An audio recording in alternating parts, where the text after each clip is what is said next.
এতিয়াৰে পৰা ৰাজ্যত মন গ'লেই মাটি কিনা বেচা কৰিব নোৱাৰিব। কেবিনেটত গুৰুত্বপূৰ্ণ সিদ্ধান্ত গ্ৰহণ কৰা হৈছে। মাটি কিনা বেচাৰ পূৰ্বে কেইবাটাও নিয়ম আপুনি পালন কৰিব লাগিব আৰু ৩ প্ৰজন্ম ধৰি অসমত বাস কৰা লোকেহে মাটি কিনিব পাৰিব। মাটি কিনাক লৈ বা বেচাক লৈ মুখ্যমন্ত্ৰীগৰাকীয়ে কেইবাটাও বৃহৎ মন্তব্য কৰিছে। কি কৈছিল মুখ্যমন্ত্ৰীয়ে এটাকৈ জনোৱাৰ চেষ্টা কৰিম। ব্ৰেকিং নিউজ এই মুহূৰ্তত মাটি ক্ৰয় বিক্ৰয়ক লৈ কেবিনেটত ডাঙৰ সিদ্ধান্ত লোৱা হৈছে। সুৰক্ষিত হৈ থাকিব খিলঞ্জীয়াৰ ভূমিৰ অধিকাৰ। খিলঞ্জীয়াৰ ভূমিৰ অধিকাৰ সুৰক্ষিত কৰাৰ স্বাৰ্থত মুখ্যমন্ত্ৰীয়ে কেইবাটাও গুৰুত্বপূৰ্ণ সিদ্ধান্ত গ্ৰহণ কৰিছে। মন গ'লেই দখল কৰিব নোৱাৰিব এতিয়াৰে পৰা সত্ৰৰ ভূমি। বৰপেটা বটদ্ৰৱা মাজুলীৰ ভূমিৰ বাবে আহিছে কঠোৰ আইন। মাটি কিনা বেচাৰ পূৰ্বে কেইবাটাও নীতি নিৰ্দেশনা পালন কৰিব লাগিব। বৰপেটা বটদ্ৰৱাৰ 5 কিলোমিটাৰলৈ প্ৰযোজ্য হ'ব এই আইন। হকে বিহকে ভূমি বিক্ৰী কৰিব নোৱাৰিব সত্ৰভূমিৰ ৰাইজে। আৰু ভূমি ক্ৰয় বিক্ৰয়ৰ বাবে থাকিব লাগিব 3টা প্ৰজন্মৰ প্ৰমাণ।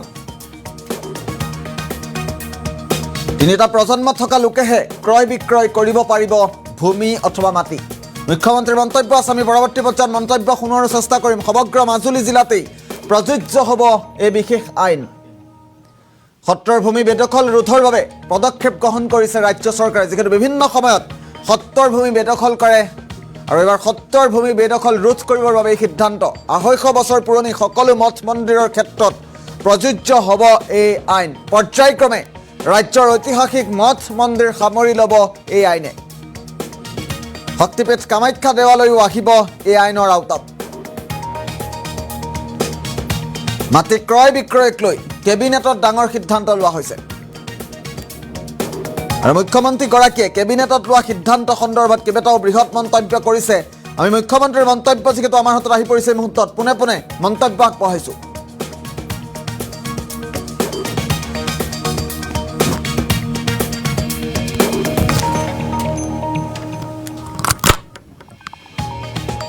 বৰপেটাৰ 5 কিলোমিটাৰ।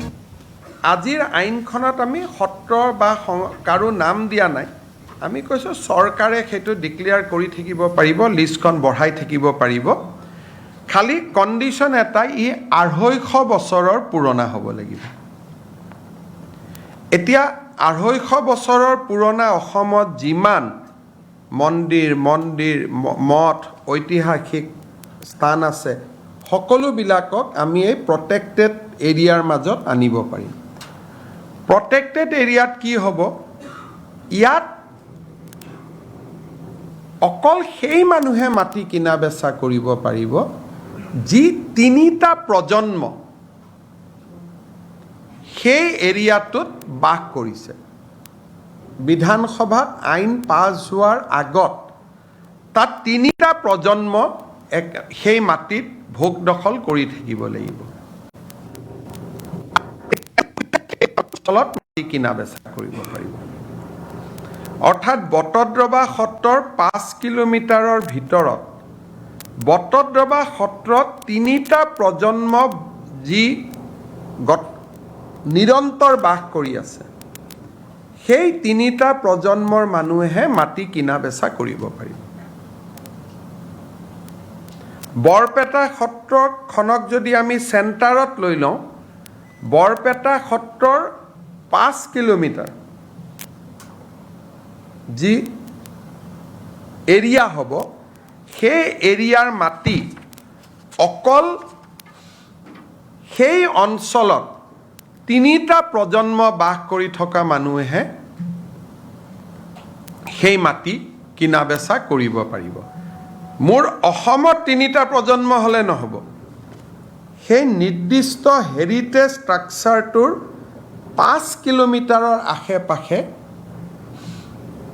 মোৰ 3টা প্ৰজন্ম হ'ব লাগিব।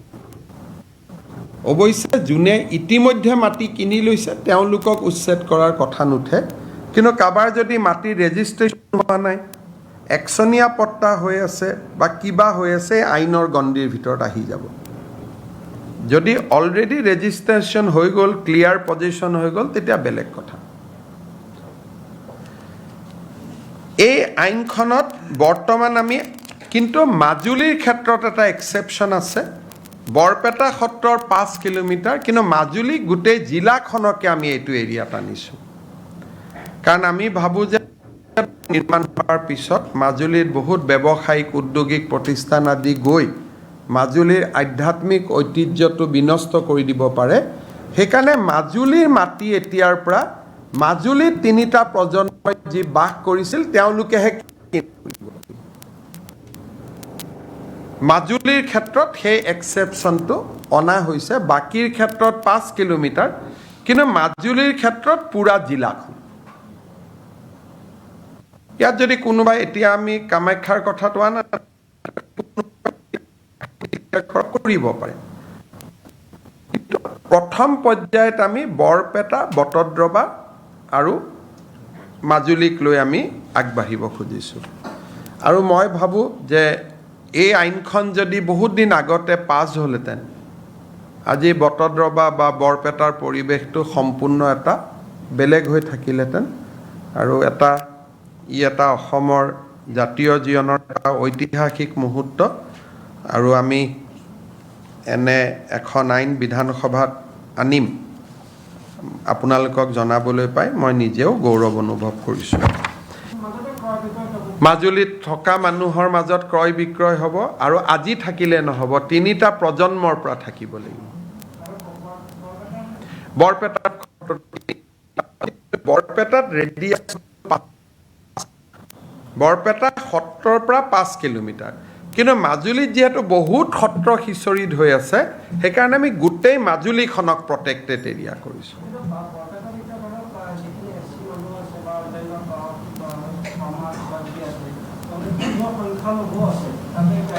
ধৰ্মীয় সংখ্যালঘুও কিনিব পাৰিব যদি 3টা প্ৰজন্মৰ আগৰ পৰা তেওঁলোক আছে।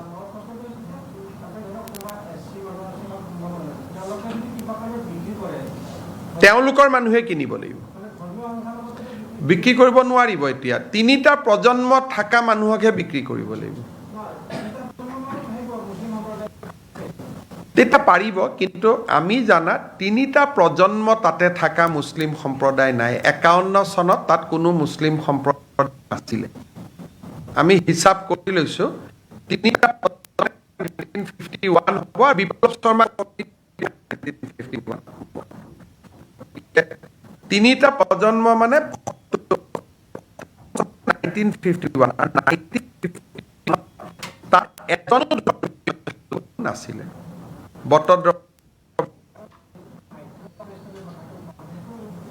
সেইটো হ'ল ধৰক উত্তৰ গুৱাহাটীত এখন ট্ৰাইবেল ভিলেজ আছে, আৰু পীযুষ হাজৰিকাৰ গাঁওখনে ক'লোঁ, এইটো চিডুল কাষ্ট গাঁও, কিন্তু ট্ৰাইবেল বেল্ট এণ্ড ব্লক নহয়।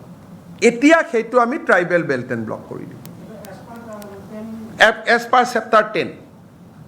যিটো মাইক্ৰ' ট্ৰাইবেল, আগতে চেপ্টাৰ 10ত আছিল ট্ৰাইবেল বেল্ট ব্লক এটা ডাঙৰ এৰিয়া, তাত অলপ আমি সংশোধন আনিলোঁ, আনি সৰু সৰু গাঁওকো আমি tribal belt and block declare কৰাৰ অধিকাৰ আনিলোঁ। আগতে গোটেই অসমত 12টা ট্ৰাইবেল বেল্ট এণ্ড ব্লক আছিলে। মাৰ্ঘেৰিটা ট্ৰাইবেল বেল্ট, বহুত ডাঙৰ জেগা, সেইখিনি কণ্টিনিউ কৰিব, তাত আমি কোনো বাধা দিয়া নাই, এইটো যেনেকৈ আছে তেনেকৈ থাকিব। কিন্তু উত্তৰ গুৱাহাটীত ৰধলা বুলি এখন বড়ো সমাজৰ গাঁও আছে, এতিয়া তাত ইণ্ডাষ্ট্ৰিয়েলাইজেশ্যন হৈছে, ট্ৰাইবেল বেল্ট এণ্ড ব্লক নহয়। গতিকে বড়ো মানুহখিনিৰ মাটিটো লাহে লাহে যাব আৰম্ভ হৈছে। গতিকে সেই গাঁওখন এতিয়া ট্ৰাইবেল বেল্ট এণ্ড ব্লক হ'ব, সেইটো থাকিবই। সেইটো এটা বেলেগ, ক'লে উচ্ছেদলৈকে যোৱাটো এটা বেলেগ বস্তু। সেইটো বৰদোৱা সত্ৰৰ 5 কিলোমিটাৰ, বৰপেটাৰ 5 কিলোমিটাৰ,